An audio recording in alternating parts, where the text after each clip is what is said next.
বিসমিল্লাহির রহমানির রহিম। আসসালামু আলাইকুম প্রিয় দর্শক, আজকে আমি সুলতানা আপনাদের সাথে শেয়ার করব কুমড়ো বিরিয়ানি। বিরিয়ানি মানে কি শুধু মাংস? একদম না।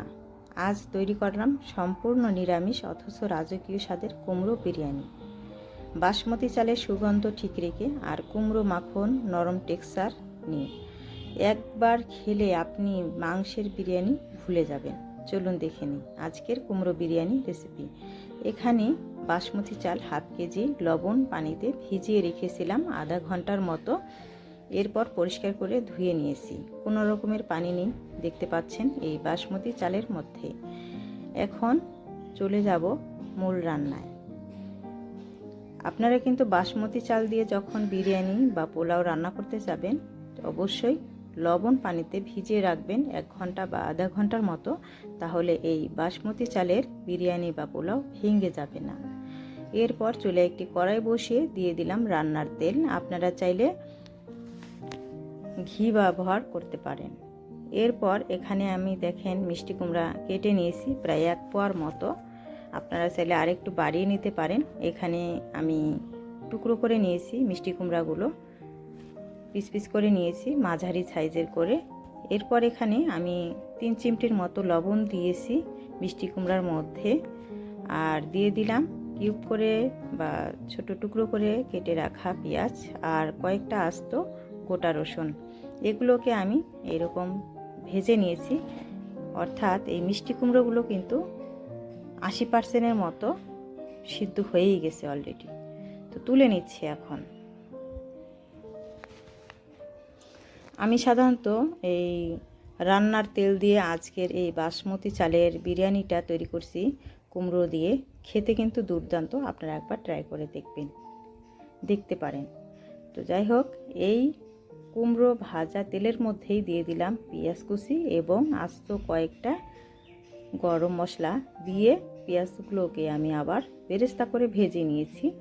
এখন এই পেঁয়াজ বেরেস্তার মধ্যে দিয়ে দিলাম আধা কাপের অর্ধেক পরিমাণে পানি। এই পানির মধ্যে পেঁয়াজ বেরেস্তার মধ্যে দিয়ে দিলাম আদা বাটা এবং রসুন বাটা সম পরিমাণে, আর জিরা বাটা দিয়েছি হাফ চা চামচ পরিমাণ। এখন দিচ্ছি লবণ আর গরম মশলার গুঁড়া আর বিরিয়ানির মশলা অ্যাড করে দিলাম। এখানে আমি বিরিয়ানি মশলা সাধারণত 2.5 চা চামচের মতো অ্যাড করেছি, কারণ হাফ কেজি বাসমতি চালের জন্য 2.5 চা চামচই বিরিয়ানি মশলা যথেষ্ট। এরপর এই মশলাটাকে সম্পূর্ণ তেলের মধ্যে কষিয়ে আমি বাসমতি চালগুলো দিয়ে দিলাম। আর যখন মশলাটা কষিয়ে নিয়েছি তখন কিন্তু চুলার আঁচ লোয়ের মাঝামাঝিতে রেখেছি, মিডিয়ামের চেয়ে কম রেখেছি চুলার আঁচ কমিয়ে রেখে বাসমতি চালগুলোকে আমি ভেজে নিলাম সবগুলো মশলার সাথে। এখন দিয়ে দিলাম ফুটন্ত পানি। এখানে বাসমতি চালের যতটুকু নিয়েছি বাসমতি চাল তার দ্বিগুণ পরিমাণে এখানে আমি গরম পানি অ্যাড করেছি। এখন দিয়ে দিচ্ছি কাঁচা মরিচ। এই কাঁচা মরিচের কারণে এই বাসমতি চাল বিরিয়ানিটা খেতে দুর্দান্ত হবে, অর্থাৎ কুমড়ো বিরিয়ানিটা খুব টেস্ট হবে। আপনারা চাইলে একটু গুঁড়ো মরিচ অ্যাড করতে পারেন। আমার বাচ্চারা যেহেতু খাবে তাই আমি এমনভাবে এই রান্নাটা করছি যাতে গরুর মাংসের বিরিয়ানির কথা ভুলে যায়, মুরগির মাংসের বিরিয়ানির কথা ভুলে যায়। এই আজকের কুমড়ো বিরিয়ানিটা যাতে তাদের মুখে স্বাদটা লেগে থাকে, এই রকম করেই আমি রান্না করছি। এরপর যখন এই বাসমতি চালের বিরিয়ানিটা 90% মতো হয়ে গেছে তখন আমি এখানে দিয়ে দিচ্ছি ভেজে রাখা এই কুমড়োগুলো।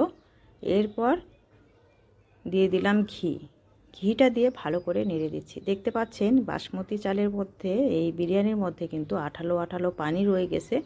এই মুহূর্তে দিতে হবে এই কুমড়োগুলো কিন্তু আমি বলেছি যে 80% মতো জাস্ট হয়ে গেছে, মানে সিদ্ধ হয়ে গেছে কুমড়োগুলো, তেলে ভাজার সময় বলেছিলাম।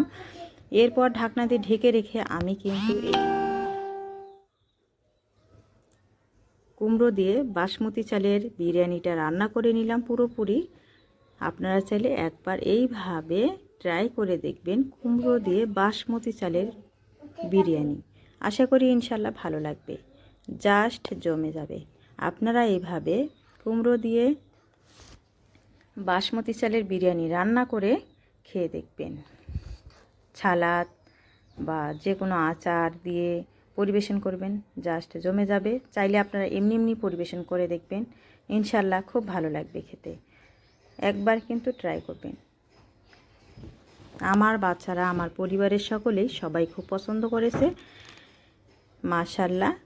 তো সবাই ভালো থাকবেন, সুস্থ থাকবেন। রেসিপি কেমন হলো কমেন্টে জানাবেন।